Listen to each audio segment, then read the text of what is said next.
Toujours soucieux du bien-être des Monégasques et des résidents en principauté, le gouvernement princier ne cesse d'être force de proposition.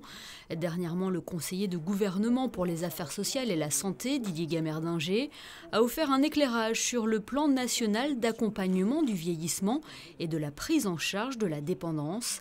Les derniers chiffres de l'INSEE montrent que l'espérance de vie est de plus en plus grande à Monaco. 27,5% de la population a plus de 65 ans. Pour compléter ces données, une étude complémentaire a été menée pour permettre au gouvernement de se projeter et ainsi anticiper certaines situations. L'idée, c'était de passer d'un sentiment de ressenti à une appréciation à partir de chiffres. Et donc une étude a été réalisée et j'ai souhaité que nous puissions avoir des éléments objectifs sur les 10 et 20 ans qui viennent, avec une idée très précise du vieillissement de notre population et puis de l'accroissement éventuel de la dépendance des personnes âgées. Et c'est cette étude qui ensuite nous a servi de base pour travailler à l'élaboration de ce grand plan que j'ai présenté aujourd'hui aux médias. Le maintien à domicile, l'accueil et les soins en institution, la qualité de service ne cesse de s'améliorer pour les aînés monégasques. 600 seniors sont accompagnés par le centre de coordination gérontologique de Monaco.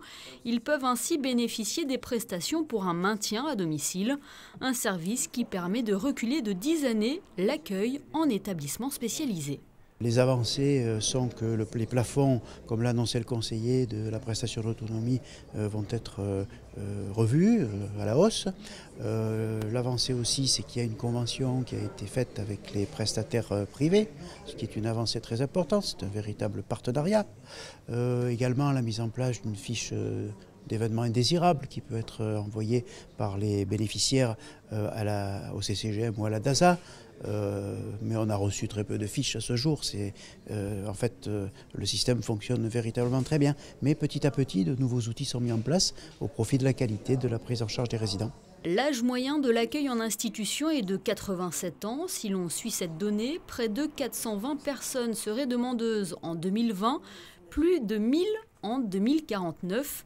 Un phénomène à anticiper, d'où cette annonce faite par le conseiller de gouvernement. Ce qu'on voit très bien sur les données dont on dispose, sur les chiffres, c'est qu'aujourd'hui nous sommes en mesure de faire face à la demande, mais demain, avec l'accroissement du nombre de personnes âgées qui souhaiteront et qui devront être accueillies en institution, nous devrons construire un bâtiment supplémentaire à l'échéance de 2025-2026.